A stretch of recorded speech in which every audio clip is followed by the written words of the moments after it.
It's my absolute pleasure to be joined on Director's Notes today by Anna Higgs, who is chair of the film committee of BAFTA, as well as a multi-awarded producer, columnist. I think, Anna, you've done every single job that I would have wanted to do. So welcome to Director's Notes. And some you wouldn't have wanted to do, maybe. But thank you very much for having me. This is a real privilege. I love what Director's Notes does. I am an avid listener, fan, watcher. And like I said, I got asked for my favourite four from the Letterbox team yesterday, and now I'm on Director's Notes. This is it. My year's done. I can just go back to bed. That's fantastic to hear. So, I mean, one of the things I kind of wanted to start off by digging into your career. Now, I'm not going to go through it because that would be, that would require a 6 hour interview to go through it completely. And there's a fantastic interview that you did with Alex Krotowski, Standing on the Shoulders, which Yeah. I'll link to in the show notes.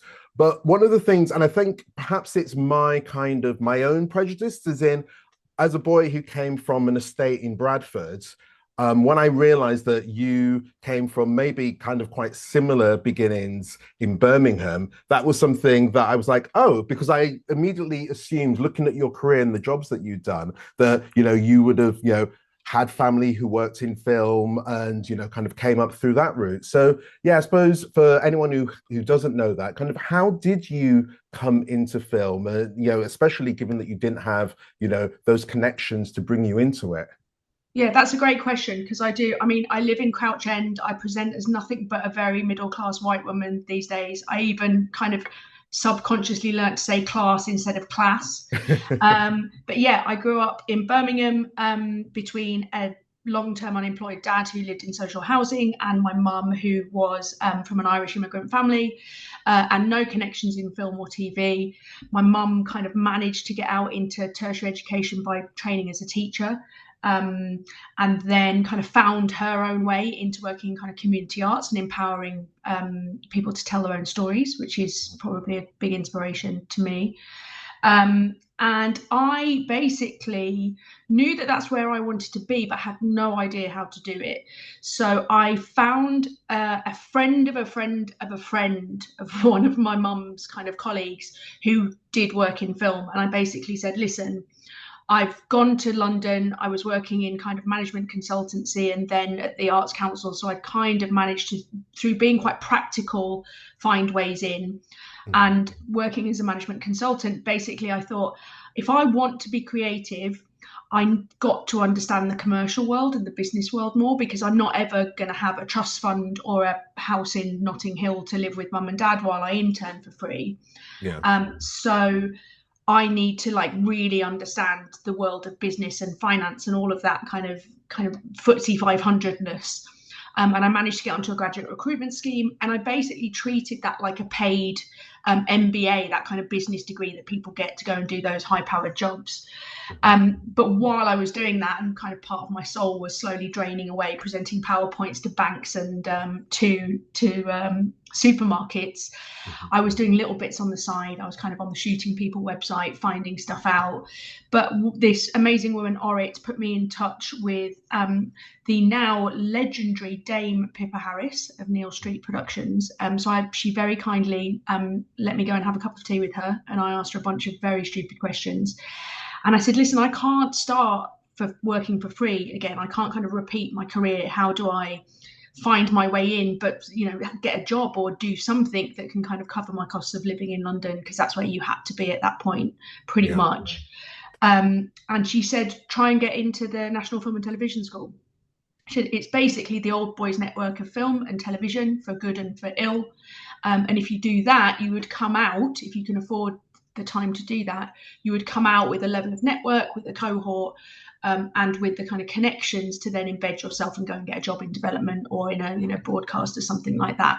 Mhm. And that's basically what I did. Doesn't sound it wasn't as straightforward as it sounds, but it Yeah, was. because you kind of, if I'm right, you kind of found yourself projects that would make yourself a viable candidate for the Yeah, NFTS. Yeah. basically, because on paper, I'd run a creative education project for the Arts Council. And before that, I'd been a management consultant in kind of interactive design and digital stuff. But Nick Powell rest in power, bless him, was a very entrepreneurial and quite unconventional sort. And he sort of recognized that I'd got these very producerial, entrepreneurial and creative skills. And I did then go and work for free. So I was teaching people workshops on time management and doing all sorts of freelance things to earn enough money. Mhm. And then I did go and work for free, probably illegally, on a movie in the States, to get set experience. I also did some short film coordination. I was just hustling around and doing lots of bits and bobs to prove that I did know the world I wanted to be in, but here were all the skills I had at quite a high level that could transfer into that world.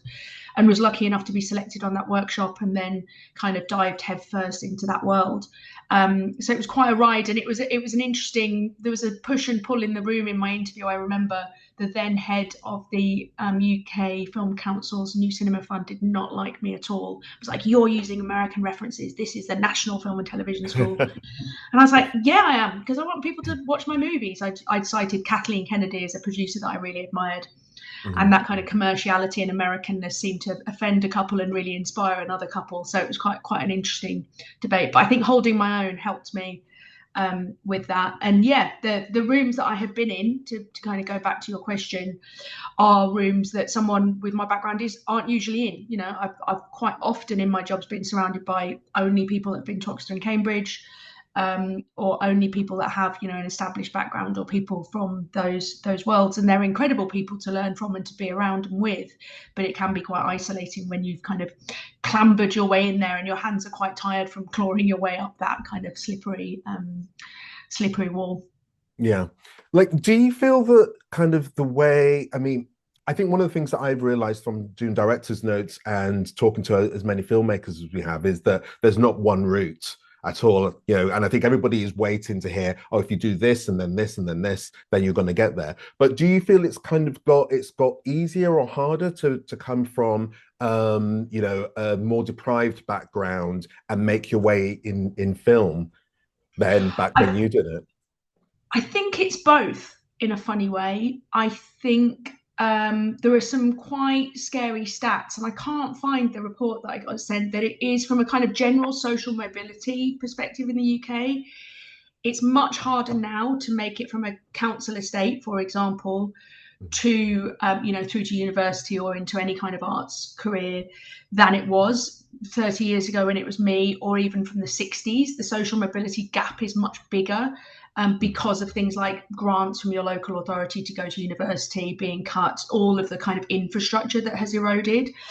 But I do think there is, at the same time, both technology has changed the environment around us, so people can make stuff where they are. This is a movie camera these days, and you know, people are. I think Anthony Dodd Mantle's just shot the latest Danny Boyle on an iPhone. Yeah. Probably quite a lot of amazing stuff around that and kit to go with it, knowing Yeah, in a Anthony. cage full of Yeah, gorgeous lenses and stuff. but nonetheless, people are making incredible stuff, and you know, there are scores of filmmakers who have just gone out there and done it and then use that as their way in.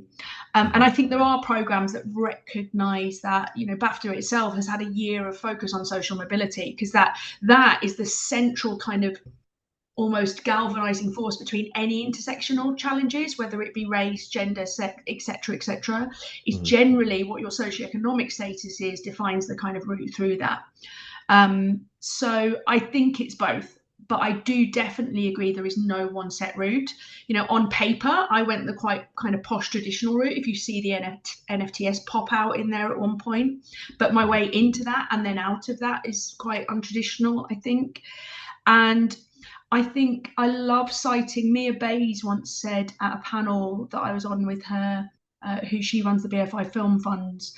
And she said something along the lines of, someone was asking about the ladder and kind of holding open doors of opportunity.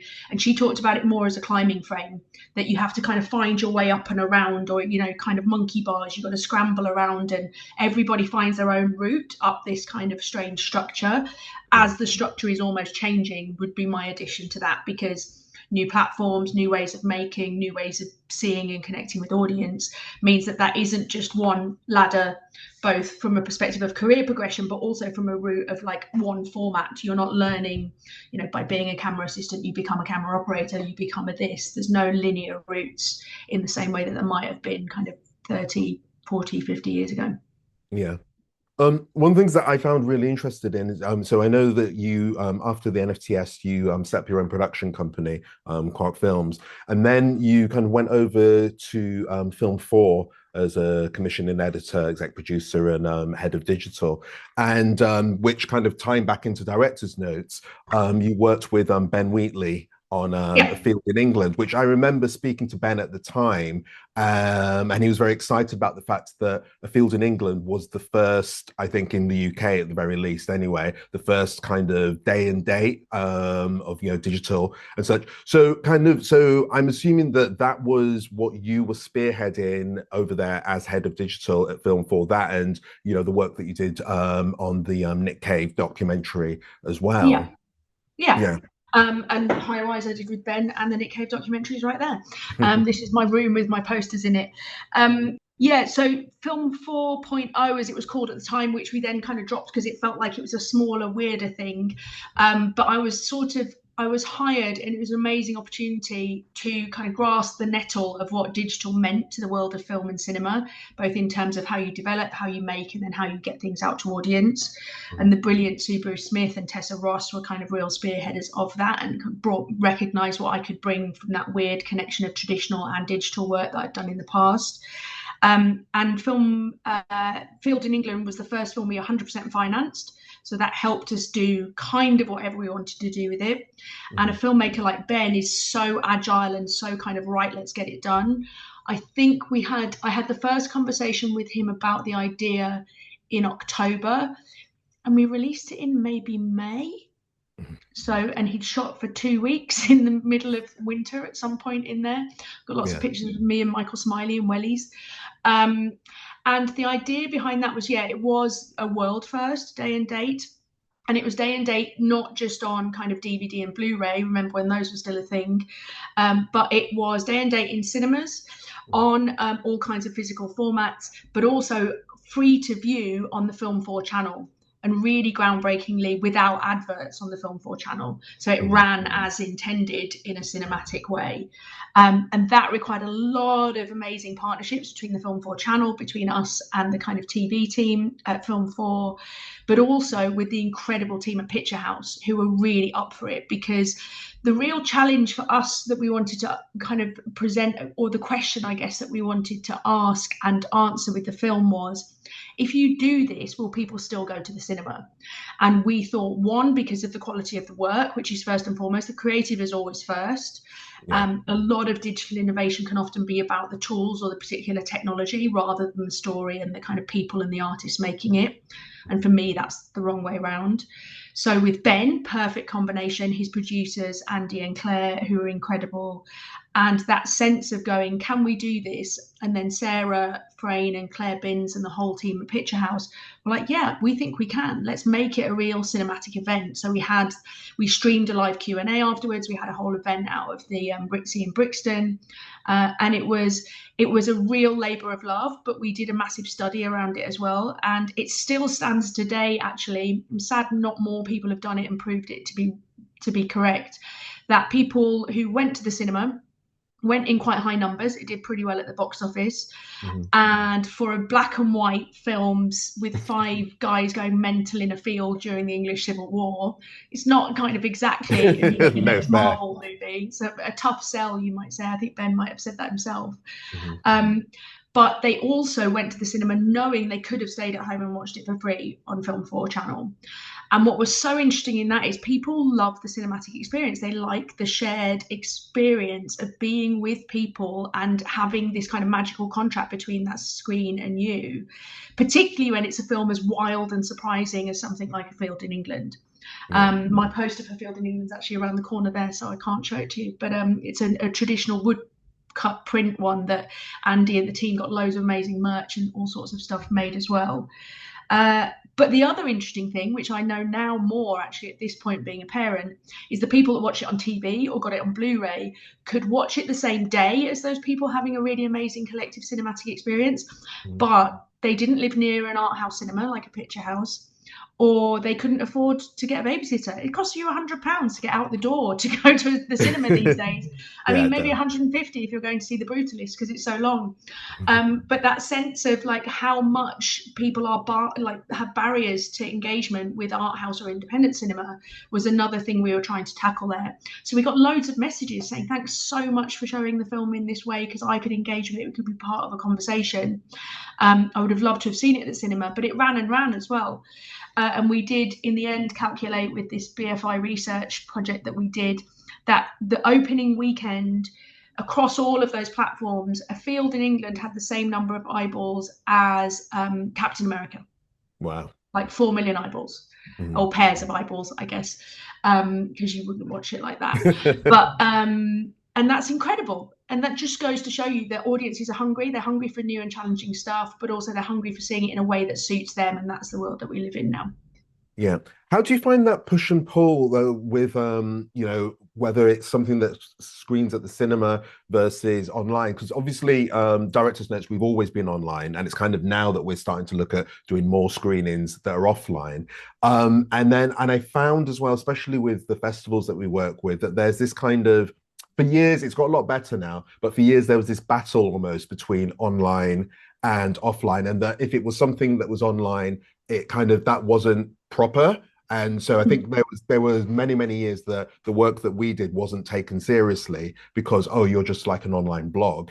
But then I'd kind of present back and go, but if you look at it, like every film that we feature, we do a Q&A, which is, and I work with festivals now, and I know that we most probably do more of the kind of getting into the intricacies of the filmmaking than the after screening Q&As that you get at many festivals, just because there isn't the time, because you've got, the screening slots and such. So, from your perspective of working with filmmakers, and I suppose working with commissioners and festivals and such, like, are you still seeing this kind of battle of the like online and screening online is lesser than if it's not in cinemas?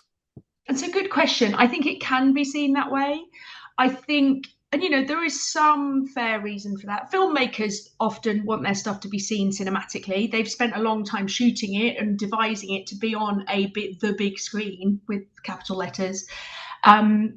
But I also think that while that is ideal and that collective experience of everyone being together, I think probably a benefit of the pandemic has been that what we've understood in having to go online in those circumstances is a democratization of access to that stuff. Mm-hmm. So what you do at Director's Notes and what BAFTA does, for example, with all of its things like its Screenwriters Lecture Series, is much more accessible because those things you can go and watch on YouTube or on Facebook or on Instagram, and you can do them in bite sizes. I in fact cited this when I was talking about Rising Star nominations yesterday. One of our moderators for the Screenwriters Lecture Series at BAFTA this year, an incredible leading film critic. I hope she won't mind me sharing this story, but she shared that she used to watch the Screenwriters Lecture Series in her bedroom at home on YouTube. And it was one of the things that inspired her to get from where she was to go and do that work. And she's now interviewing one of the people, the really famous filmmaker, on a stage and talking about it. So that for me is the more important thing. And I think if we can get over our snobbery, we can try for that collective experience, because cinema is special that way. But also, you're not going to be able to get out that many times. So when you can set up your home like you can, I've got my kind of really geeky cinema speakers in my living room. Not everyone can do that.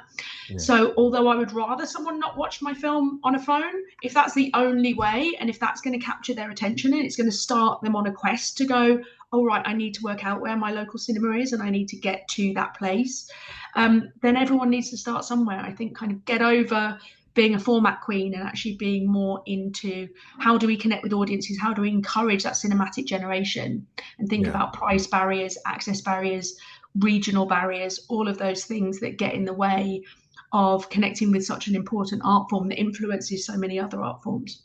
Yeah.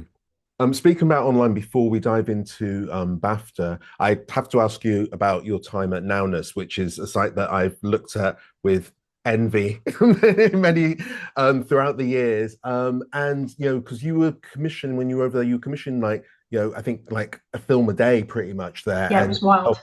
helping to define. So yeah, I'm curious about that when you arrived at Nowness and then defining what we now see as a Nowness film, kind of what that process was like. And then also I know that while you were there, you brought in the, the kind of 50-50 gender commissioning. So yeah, could you speak a little bit about that? And I suppose kind of, how Nowness was when you arrived and kind of what you built it or helped it to become. Sure. Yeah, so I was creative director at Nowness, and it was, I think it's probably still my favorite job ever in lots of ways, because just working with that team and such an amazing array of filmmakers globally was an utter honor.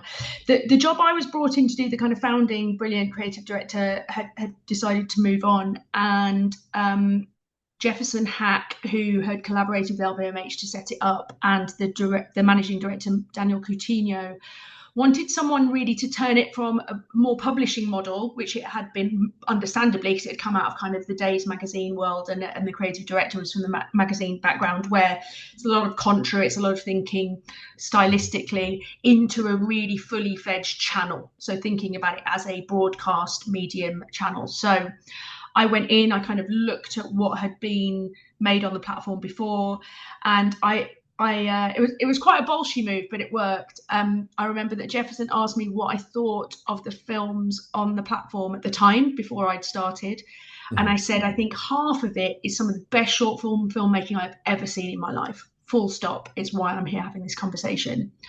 I said the other half, I have no idea why I'm watching it. It's beautiful, but it doesn't connect with me emotionally. It doesn't spur me to do something.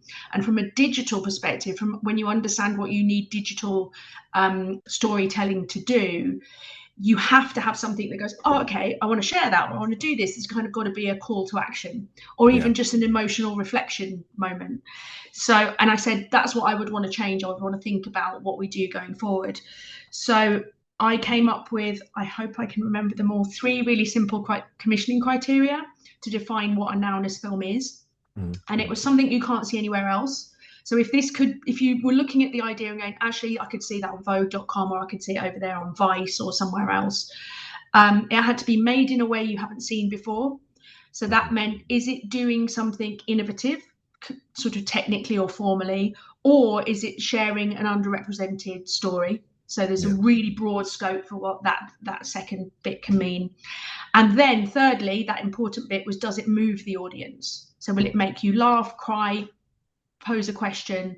And those 3 things every single new film we made had to have those 3 things.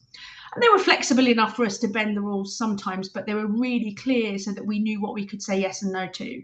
Because at that point, we were commissioning about 300 films a year, which even when I say it makes me remember how tired I was. And we were premiering another sort of, to make, because we had a brand new film every day, exactly as you say. And then some of those things would be, the ones we didn't commission might be a premiere of a music video or other stuff. And then we were acquiring about another 2,000, which were films out of festivals, shorts, longer things that we would program in sort of strands around the film of the day.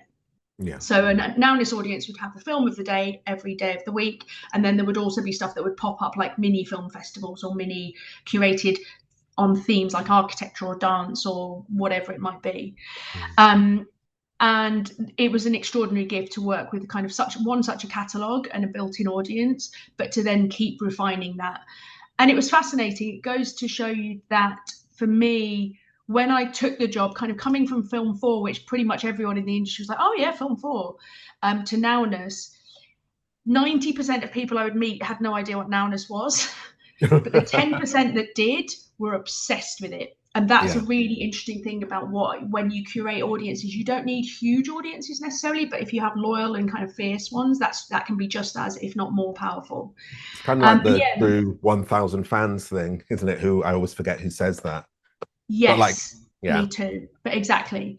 And then the next kind of thing for me was NOWNESS actually was pretty good on its stats from a demographics perspective. So we were a global channel. We were owned out of Paris, but we were based in London.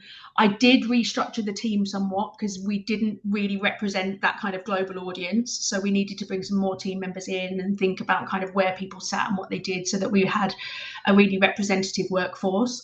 And then once we'd done that, I kind of got everyone to look at what was our stats on the channel. We had about 30% female directors in films that we'd made, but they weren't converting to the branded storytelling that we were doing, which is essentially the business model of NOWNESS. So there's 7 films a day, 1 a week might be one that a brand had paid for. And the reason they paid for that is because the audience watches the other 6, so they're probably likely, if it's good, to watch a 7th. So that's a very, very good way of capturing audience around creative storytelling for brands. And so I said, right, okay, this is good, but it's not good enough. And we're going to go 50-50 today. And the team, you know, young and funky and brilliant and forward thinking, kind of went, oh God, we can't go today. I was like, yeah, we can. They are all there. And they're actually not that hard to find. We've just got to do the work around going, where are they? Okay, well, let's tap into that new network and look at who we don't know and why don't we know them. And I was quite inspired by Alma Harrell's work on Free the Bid, where they get kind of make sure that in pitches for commercials and stuff, there's always women involved in a pitch process. And so we did it, and we did it really quickly. And what was really interesting is in the commissioned work, which was low budget, that all the women directors that were being given this chance were starting to knock it out of the park to such an extent that they were winning more of the branded commissions than their male peers, because they were just like pushing up and going, right, we've got this chance, and running at it. And a really good example of that is the director Lisa Gunning, who is phenomenal. She was an editor in the film and TV world. She made an incredible music video for the guy whose name I'm going to forget, but I know that he lives in Iceland. Anyway, a really beautiful music video for quite a big American artist. We premiered that. I asked her to do some more small commissioned films, and then she did a set of mini films that were really narrative for us for BMW Mini. And she cites that, I think she wouldn't mind me saying, as kind of the door that got her into doing more commercials and then into narrative. And she shot 2 or 3 eps of The Power, and she's just on the second half of Black Doves for Netflix. So you show that if you give people those pathways and let them prove their work, you can then move them on to whatever they want to do and whatever they're capable of next. So on to BAFTA, which I'm sure everyone watching is very eager for us to get to. As you said, this has been a busy week for you because we had the long lists came out on the 3rd, and it was Rising Star yesterday, which is the only one that has a public vote for it. So, and if I'm right, you have been involved with BAFTA since, is it 2018 when you first got involved, or That's good. Yeah, I think when I was first elected was 2018. So this is also a good example of perseverance. I applied for membership to BAFTA 3 times, only got in the 3rd time. So that was the charm. I also stood for election to the film committee 3 times and only got on the 3rd time. So I was, I think, just on the committee for a year or 2. There's a kind of quite strict time limit so that there's enough diversity of representation and membership and kind of particular expertise. I was maybe on the committee for a year when the then chair, Mark Samuelson, said, I think you should stand to be my deputy. My deputy's timing out. He was the chair of the committee at the time. And the biggest lie I've ever been told, I always say, was that he said it's not that much more work. Definitely was, because it's all voluntary. And a lot of people go, what do you mean you've moved jobs? Because they think I'm paid by BAFTA and that's my full-time job. It is quite full-time, but it is unpaid. So, and it's a wonderful thing. It's my kind of, it's my doing my good for the world stuff, as well as learning a huge amount. So yeah, I think I was elected deputy chair maybe in 2018. Is that right? Probably, yeah. And I did that for a couple of years. And then I am now in my 4th year. In the middle of this summer, I'll have done 4 years as chair of the film committee. So I have kind of worked really closely through that. And as when you're the chair of one of the committees, you sit on the board of trustees as well, so that all the sectors are represented on the overall BAFTA board.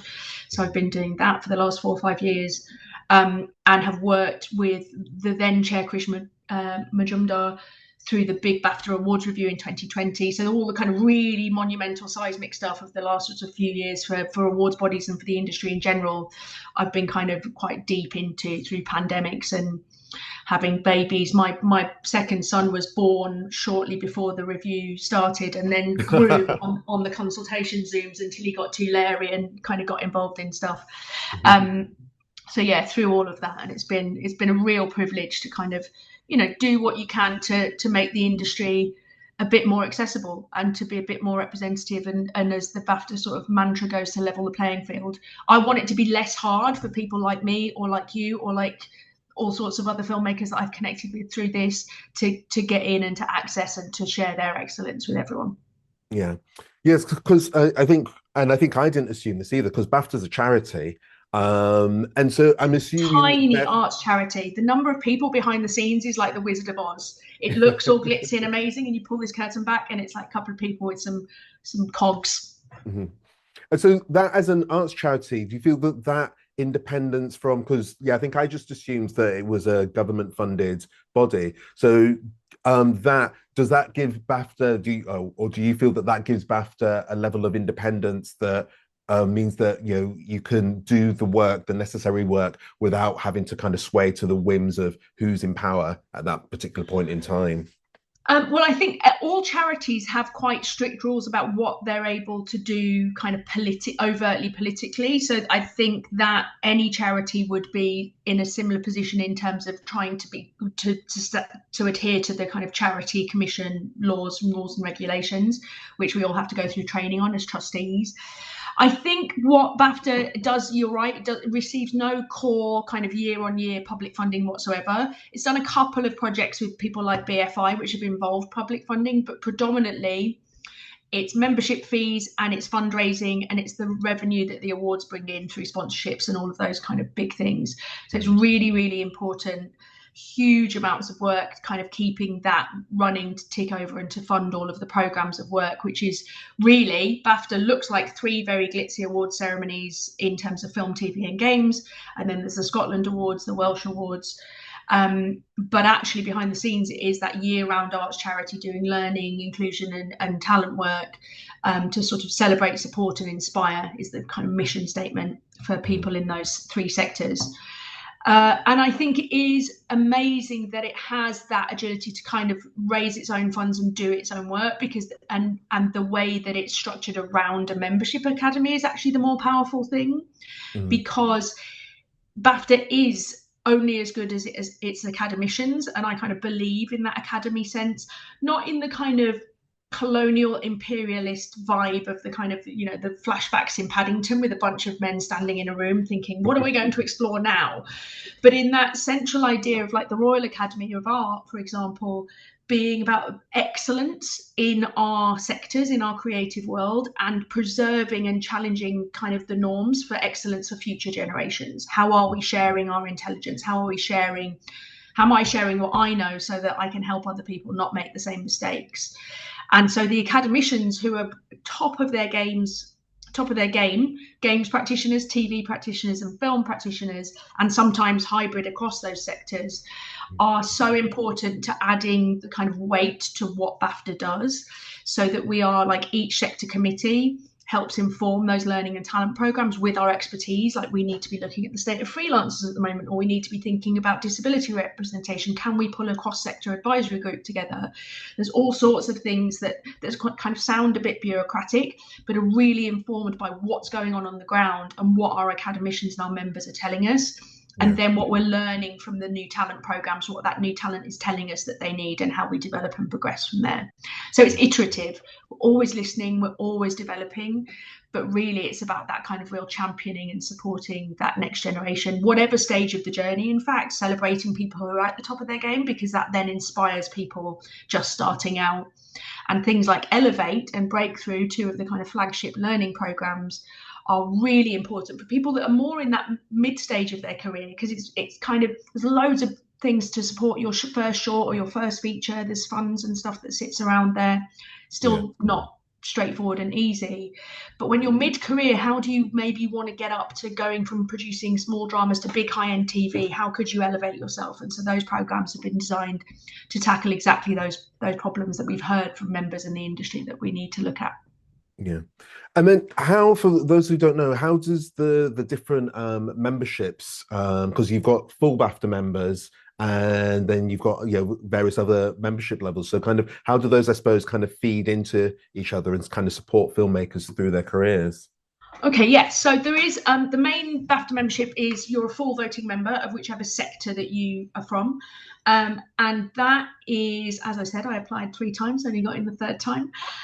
That is, you need to have 5 years experience at a kind of HOD level. So you either have to be the kind of named producer or the lead of a particular department, or if you're an executive, it's maybe not just an agent in an agency, but the kind of head of a department, for example, because there are, you know, we've again iterated and looked at what are the criteria that show that you are operating with excellence, because that's the kind of underlying measure of all, because you're going to get to vote on what you consider to be excellent in all of your sector work in the awards.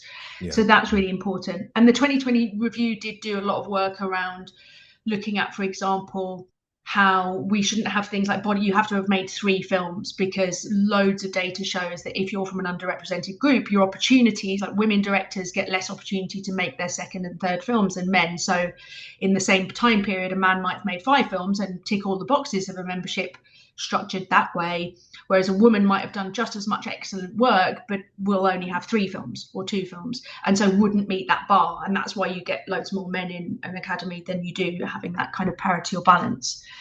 And then there's also nations and regions membership. So we have BAFTA North America, where there's international members who do a lot of work with the UK or are kind of expert in their field and add to the richness of our academic and our academician sort of knowledge base, I guess.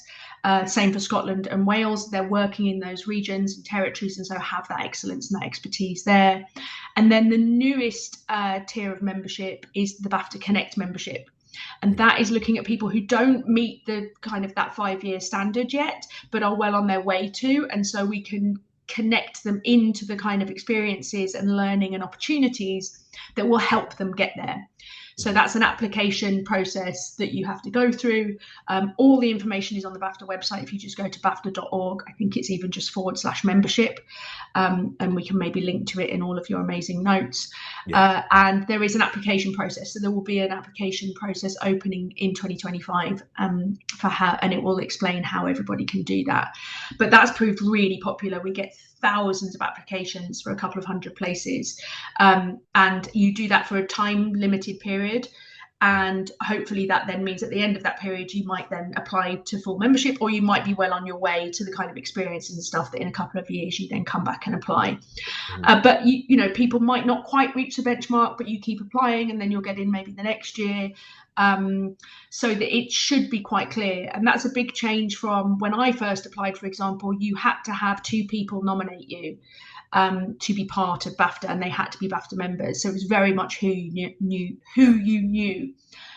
You know, I was lucky I'd been to the NFTS. That was part of that old boys network that I'd accessed, and Nick Powell was one of my suggestions, and I think a tutor from the course was also a member and kind of supported me. Didn't help me the first 2 times, but did the 3rd.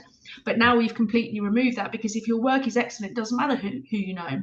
And your work might not be in the most traditional linear space. You might have been working on loads of branded storytelling or doing incredible kind of games work in a different way in an independent studio. So you haven't got those kind of big, you know, PlayStation studio titles on your list, but actually those academicians that advise the membership team can look at it and go, oh no, this is excellent. This is a tiny indie studio, but it's really excellent. We should definitely include them, because that gives us, again, a wider breadth of member. Yeah. And so with the awards, what are the routes for, especially for new filmmakers who are like on shorts and say their debut feature? So what are the routes for them to be able to be, I suppose, eligible for the awards? And yeah, kind of how do those films come in for consideration? Great. That is hopefully very simple. There's a very clear qualifying festivals list that you can be part of. If your short has played at one of those festivals, I think, should have looked at this before we spoke, but you can check it and maybe update it in the notes. There is like an A tier list. So if you're in one of the mega festivals like a Sundance or a London or Berlin, you've just got to show in one of those festivals to be eligible. And then you can submit your film, and it will be considered by the shorts, the team and the longlisting jury. You're automatically like in the system. Or you can play at 2B category festivals that might be a smaller regional or independent festival. But a couple of those show that, you know, you've got enough momentum behind the film that you're kind of on your way. Because as you can imagine, there are thousands and thousands of festivals and thousands of shorts made. We've got to have some way of kind of establishing a quality bar, I guess, or an excellence bar. And that festivals list is looked at every single year by people who run short film festivals, who are filmmakers, who do that work and are amazing curators, so that we've got the best, most up-to-date list, that is really relevant, and it's going to be as inclusive as possible. So we're always adding to that list and kind of making sure that festival is still operating at the top of its game as well, curatorially. So you can get in that way. And for debut, outstanding British film, that's another thing that we outstanding British debut, sorry, is another thing we updated as part of the awards review. It used to be that you, I think, had to have a limited release, like the number of cinema screenings was smaller because often first features get a much smaller cinema release. And you know, that landscape's really challenged at the moment. So we added in that you could play at a certain number of festivals as well. So you didn't even have to have a cinema release, as long as you met all the other criteria, that it was your first film, that you're British based or British qualifying, and various point systems attached to that, a bit like the cultural test. But you can play at a festival so that we're as inclusive as possible. People can just submit, distributors, sales agents, or the filmmakers themselves can submit once they hit that kind of threshold. But we do also have quite a brilliant set of long-listing people from the membership who sit on the shorts and on the debut juries. The debut jury works year round. They're watching stuff at festivals and they're saying, actually, this is probably eligible. And the film team at BAFTA check that out. They make sure it's eligible, and they invite people to submit as well that might not have realised they could be eligible. So again, we're trying to be, we always err on the side of inclusivity. So how are we missing anything? Who don't we know? Who should we know? Who will tell us who we don't know? And kind of expanding that reach. And I think hopefully that's been reflected in the kind of long lists and short lists of who we've had in those categories year on year. And it's really exciting. I mean, the debut jury watched so many films from, like, you know, the awards this year is on the 16th of February. That jury will start watching new stuff from the 17th or 18th. It's a non-stop thing because there's so many films that are eligible in contention. Yeah. And the voting process, because some awards it's kind of down to all the members, some have kind of particular voters. So kind of how does BAFTA's voting process work? I suppose through does it change through the various stages, you know, long list to nominations and so on? Yes, it does. And can be quite complicated, but ours is fairly simple compared to other academies, having looked at all the different ways it's done. Largely, so for the major, for debut, that's a jury. So that's a jury that's really consciously put together to make sure there's a really representative set of people from all sorts of disciplines and backgrounds and perspectives. And they get all of the stuff in, they watch it all, and they debate and discuss, and they refine down to a shortlist to nominations, and then they also have a jury meeting to select that winner. So that's one of the only pure juried awards, because debut is so rich and varied in terms of the types of films that you've got in that mix. And shorts is a combination of jury, and then you can opt into that. If you're a member, there's a whole set of chapters that you can opt in to say, I want to watch shorts. I'd like to watch them at long listing stage, so I'll watch 100 for you. And then I would like to be part of the shorts voting when they get down to a shorter list. So there's a chunk of people that watch lots, and then there's a chunk of people that watch the kind of shortened down version. And some people do both of those. And then shorts goes out once you get to your 5 nominees. In the short film and short animation, 5 nominees in each. If you're opted into that chapter, you get to vote. So because I chair a bunch of juries, I don't sadly get to watch the long listed version of all the shorts, but I do opt into the shorts vote. So I will now watch 5 shorts or 10 shorts in the long listing stage, and I will then vote, and that will decide the winner, or the nominees, and then decide the winner.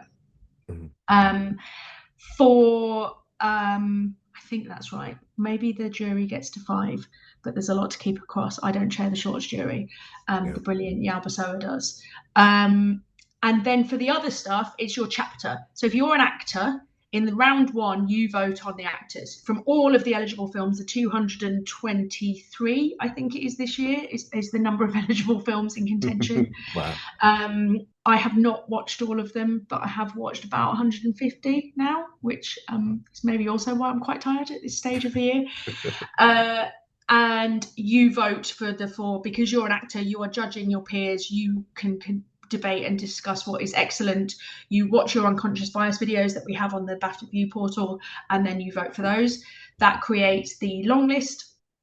That then goes back to a chapter vote for the nominations, and then the entire membership votes on the winners for things like best film, actor, and a few of the other kind of craft chapters. But predominantly in round 1, if not in round 2 as well, it's a chapter only vote, because you seek the expertise where it is from, as in cinematographers voting on cinematography, editors voting on editing, so on and so forth.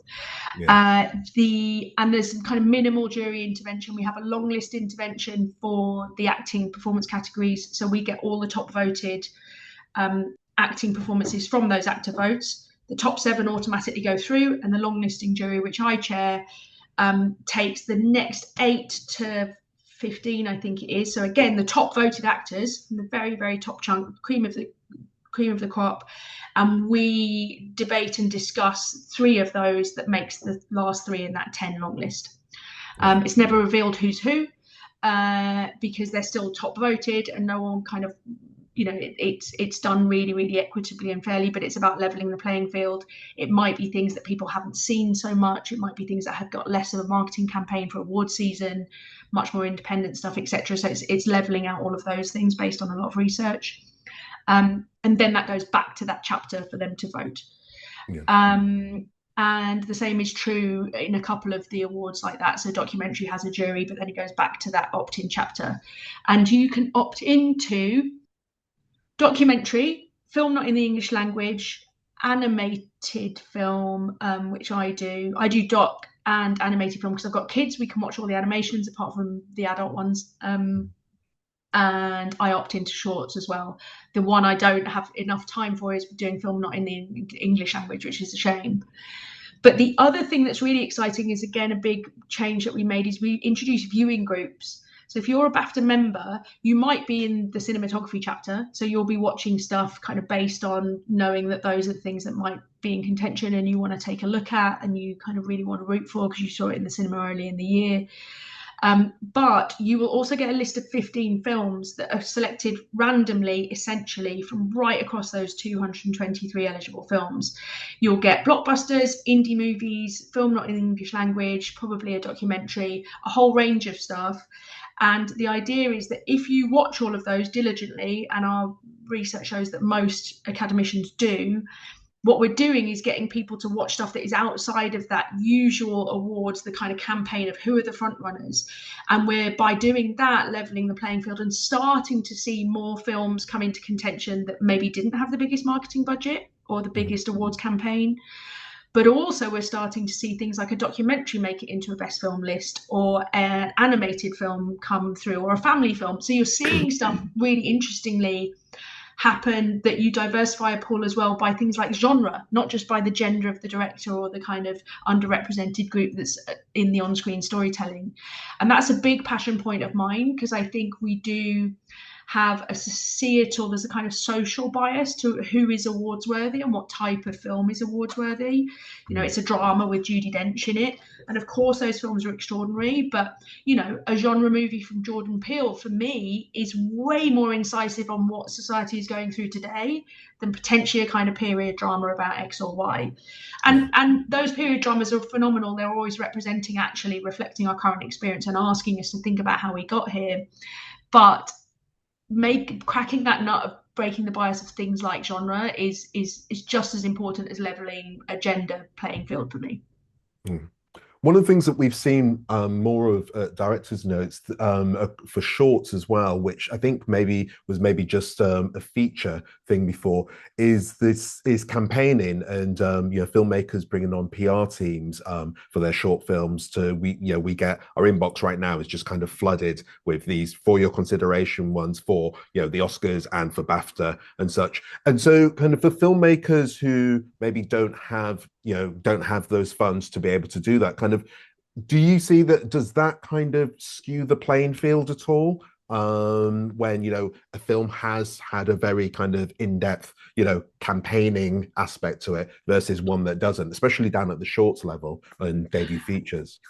I think it can, and I think that's why we have some quite strict rules about what you are and aren't allowed to do from a campaigning perspective. Like if you download the rulebook from the BAFTA website, you can entertain yourself for hours learning about how many emails people are allowed to send a week. So imagine your inbox is less bombarded than it would have been sort of 5 years ago, because there's a really strict limit on what they can send and when they can send it. There's a strict limit on like entertainment at those screenings. You can't give people champagne and lobster, for example. There's quite strict rules around kind of advertising, a super famous person is going to host it, etc. So there's a bunch of things like that we're trying to level the playing field as much as you can. But there will be shorts filmmakers that can't do any of that. Hiring a screening room in London is really expensive. So from that perspective, I would say sort of embrace those challenges and try and do what feels authentic to you. So do an online one, do an Instagram live about what you're doing. Like find those ways of an email. You don't have to have a PR company. If you're a filmmaker that can't afford one, but you have a short that you want to get under those shorts voters, you can talk to BAFTA. You can get a list of voters and have an email list that you send out your own email going, we're going to do a live stream at this point where we Q&A about our film. So you could do it in exactly the same way that a massive studio or a streamer does, but actually there's something really authentic and interesting in that. And you might also find that there are really great, like if you've had a mentor or been lucky enough to meet a filmmaker, might want to support you in that, so might agree to do a Q&A with you. I know there's a bunch of directors and writers and things that are doing that at the moment, which is really, really inspiring, because it is how you start. There's I think it was one of the debut nominees a couple of years ago, the feature film Femme, was from a short that got nominated for a BAFTA. And so that kind of sparked attention. Yeah. Yeah. But that sparked attention, shows you that talent pipeline really does work. And for me, I talk a lot about this idea of the award spotlight. It's the glitz and glamour of that red carpet, but actually that spotlight throws a really beautiful kind of sparkle on all of those debut categories, the shorts categories. And just a nomination can mean like, oh, okay, this filmmaker is in the top X% of talent because they're getting recognized in this way. Let's talk to them. Where do they want to go with this? What do they want to do next? And you can fund your features and fund your next project off just a kind of an awards nomination. You don't have to have it. I don't want to kind of make emerging filmmakers out there feel like, well, if I don't get a BAFTA nomination, then I'm dead in the water. Your work will stand for itself, and great commissioners and great funders will spot that regardless, because there is an element of subjectivity to all of this. But I would kind of just get creative around those challenges. If you can't do a big campaign, like do an element of DIY. And then, brilliant filmmakers that you've worked with and featured, like Jeannie Finley is the queen of DIY. And I would recommend going back and watching every talk she's ever done about how she engages with the audience and finds communities around that stuff, because she's a master at it. Yeah, no, she really is. And like with Your Fat Friend, like that, the way that I saw that film build and build and build and build was unbelievable. Yeah.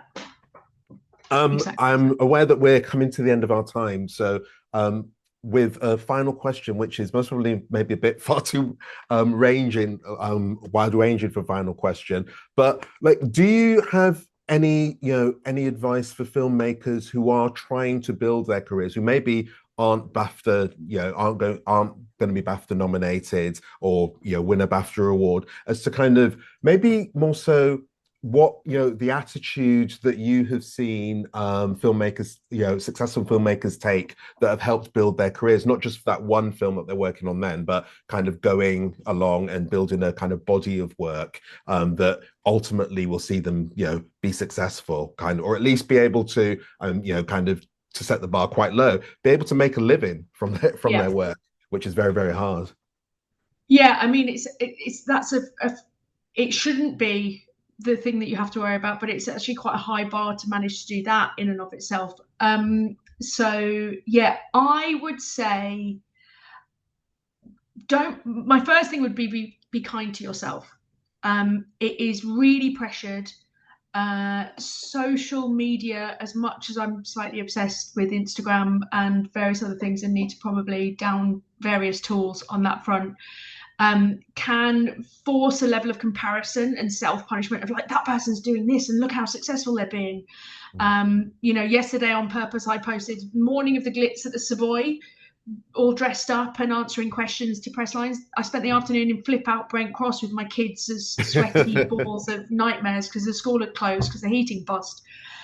So there's always balance in life. Not everything is like it is on Instagram, and try and share the ups as well as the downs, I think. But I would say be kind to yourself. Find, at times it's whatever way you have to earn money. Like I literally taught time management workshops to freelance artists so that I could afford to try and be a freelance creative. And that was me sitting in a kind of office block in West Bromwich for 4 hours every weekend, kind of going, and here's how you could do a planner, and here's how you could do this. But it paid me enough money to sort of get me through the week. But at the end of the day, like, keep your eyes on the prize and just make stuff. Make stuff. Even if you're making a weird little film with your phone of whatever's in your lap on the bus on the way to a day job that has nothing to do with what you want to be and where you want to take things. I think in the UK in particular, partly because of how our world is structured, we are really incredibly lucky to have public funding bodies and a kind of an infrastructure around that, as challenged as it can be and as complex as it can be. In the US, they don't have anything like that. It's all either fund it from a rich dentist that or make it for 2 pence. But Sean Baker made films on iPhones for a reason to start with. So it's why you've got to get out there and start making. I think sometimes in the UK, we wait for permission a little bit too much.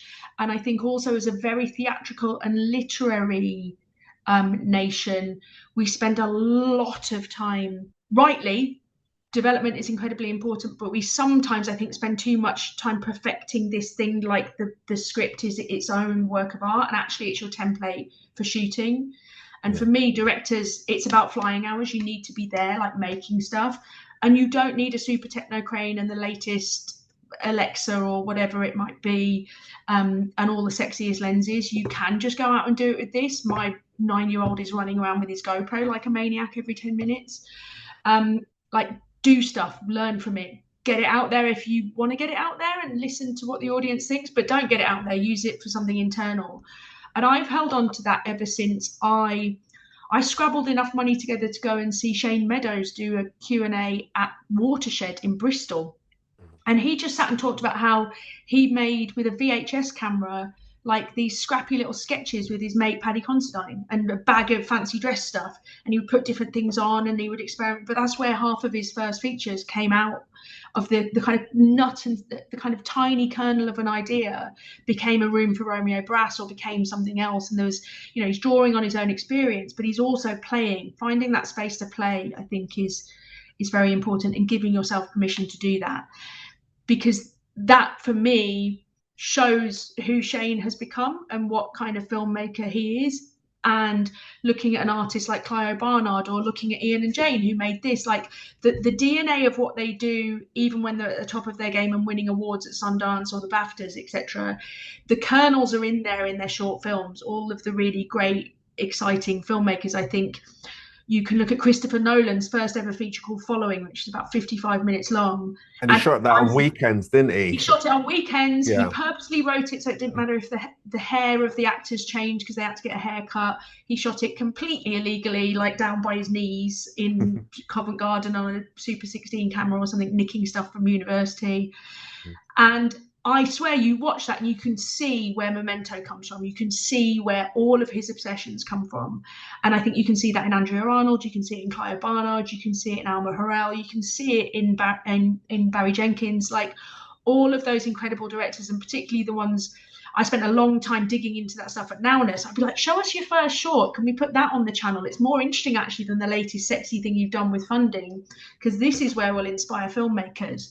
So dig into that, lose yourself in those early. I can't remember, there was that set of, was it directors? There's a set of DVDs you used to be able to buy that was like Oh all the yeah, music videos. yeah, I remember. I think I had to order them like a region one, and it was like Yeah, the first kind of shorts from everyone, it's like had like the man Criterion on there and collection, stuff. but for Yeah, shorts, for directors. So there's like a Michelle Gondry one. It was all their music videos and commercials put together. A Spike Jonze one, yeah, and it's those things like dig into that and just start making. You know, for me, that's where like the animation collective Shinola are completely brilliant, and they just make weird and amazing stuff, and that's where ideas pop out from. You know, Gareth Edwards famously started in his bedroom, and he paid his way by learning doing the VFX software for like walking with dinosaurs. And then you get to make Star Wars down the line because he went and made monsters.